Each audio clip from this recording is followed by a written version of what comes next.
What's up? Welcome back to my channel. My name is Caitlin Ducci. If you are new, thanks so much for watching. Today we're gonna do a little mini tutorial. I was planning on doing this glamorous editorial look, but since I have this lovely friend on my face, I figured why not do a little mini tutorial on how I cover blemishes when I get them, and of course I get them, everyone gets them. So this is how I cover them in a very discreet way and with minimal product. So keep watching and find out how I do this.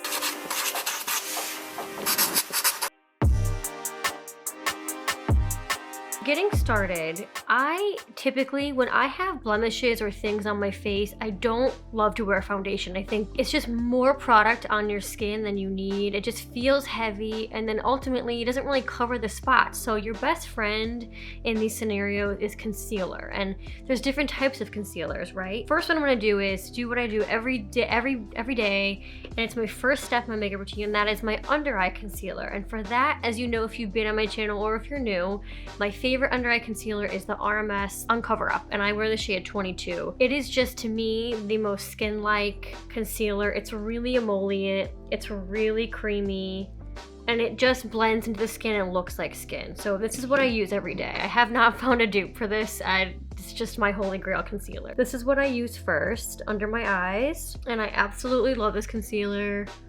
And it just sits so comfortably under the eye. I have dry skin, so this is gonna be your best friend as an emollient concealer.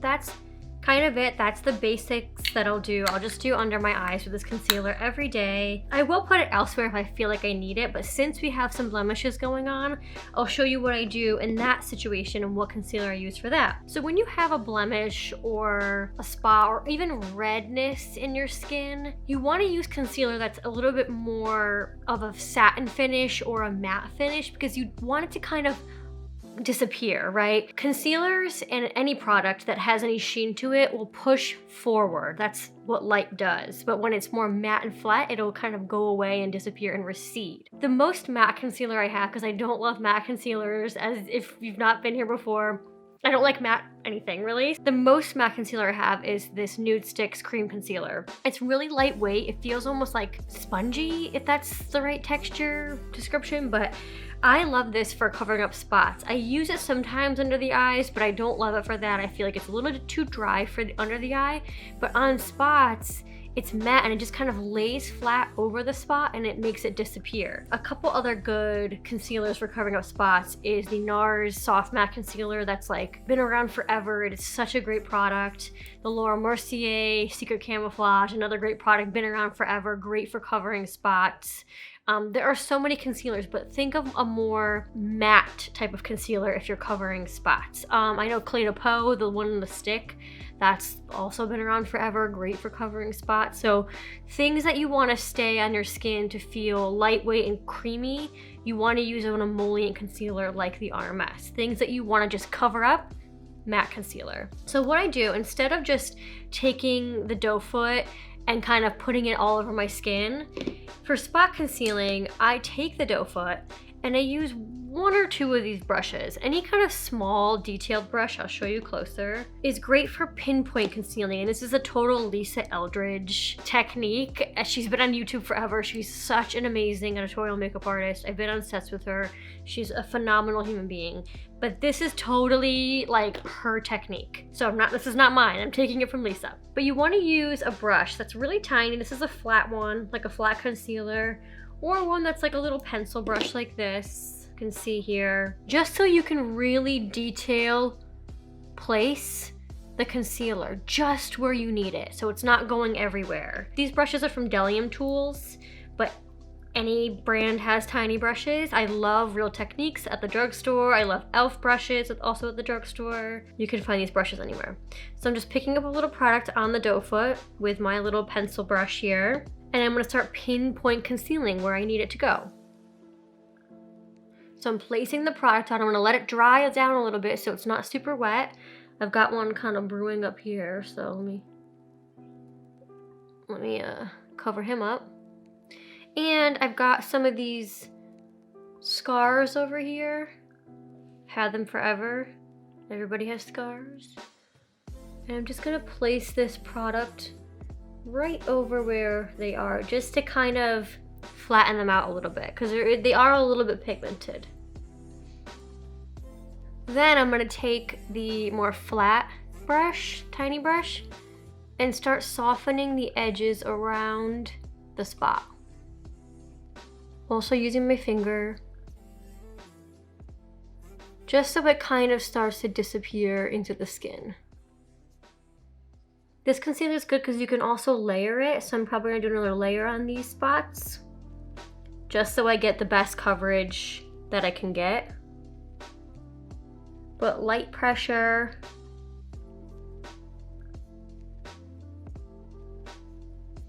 And you can see it's not totally gone away, but it just takes that angry kind of redness away, you know, that we don't want. So I'm gonna add another layer.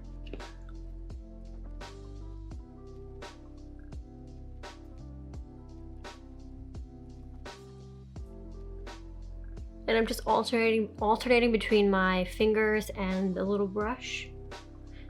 And you see how little product we're having to use. My style of makeup is that I like to see skin, I like to see some flaws. I just think it makes you look more real. I don't like a mask over, you know, the skin, but that's my personal style.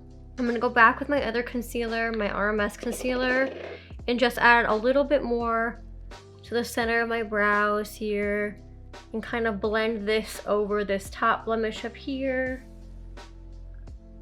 This is a Morphe E8 brush. It's my favorite concealer brush for really pushing in product and blending it in. And I'm gonna add some down here as well, around my mouth to brighten up. Going over that spot too, and see it, that another layer of product, light layer, really helps to just blend it in and look like skin. So our concealing is done. I think the skin just looks overall a little bit more even. It looks healthy, it looks glowy and dewy. We're not just like covered in a mask of matte foundation, which I just really hate that feeling. I forgot to mention this at the beginning, but if you are covering a spot and it's like this spot here, which was, it's not an active pimple, but it's trying to heal, so it's red, but it's kind of like crusty, make sure your skin is moisturized heavily, especially that spot there. I have my morning skincare routine on. I have a video all on my morning skincare routine. Nothing has changed since then, so I'll link it up here. But you really want to make sure your spots are hydrated, especially if they're not active, or even if they are active, you want to keep the area around the skin really moisturized, and that way the product will glide right over it. Whatever concealer you're using will glide right over the spot. And always wear your sunscreen too. You have to protect your skin, and especially if you've got active acne or pimples, you really have to make sure that your skin is protected from the sun, because that can make it a lot worse. So just wanted to say that as well. The next and kind of last step in the coverage aspect of this is using a powder to set the concealer. As you can see, like, we have a bit of a sheen to our skin. I'm a little glowy, but you don't want this product to move around. You don't want the concealer that you spent all that time detailing on to move around during the day. So you want to set it with some sort of powder. I'm just using this Hourglass little mini one. It's the Hourglass Veil powder. I like it. It's totally good, totally fine. I'm not a really big powder person. I don't ever really use it besides if I have a spot that I need to set, or under my eyes in the summertime only, because I just don't like powder in the winter. My skin is way too dry. So I'm just taking what's in the cap, swirling my brush in. This is a Real Technique setting brush. I love this brush for powder. So it's really tiny. And then I'm gonna lightly go over where the spots I put concealer are, just so it sets, but I'm not moving the product around. So slightly going over where I put concealer. And this will mattify it even a little bit more. That way the spot recedes even more than it already is with the concealer. Whatever's left, I'll just put it under my eyes, but there's not much on this brush right now. And there, that's kind of like my little routine. If I've got a spot, what I do. It's not about achieving perfection. Honestly, it's who even cares sometimes if you have spots. Just let them breathe, let them live, you know, keep them protected and hydrated and treated. But the makeup aspect of covering up spots, you know, it's not a necessity, and just take care of your skin and do what you feel like you need to do. For me, this is plenty. So I just went ahead and did my little everyday kind of makeup routine so you can see what this concealer method looks like with the rest of my face on. I just love how this looks, and I think the more time you take just with the little details, the less you have to do overall, and that's always kind of my goal, like less is more. I hope you guys enjoyed this video. Please don't forget to subscribe if you aren't already. Give it a thumbs up if this was helpful to you. Also come follow me on Instagram at @KaitlinDucci. There's a lot more content on there as well as far as beauty stuff goes. So thanks so much, and I'll see you next time.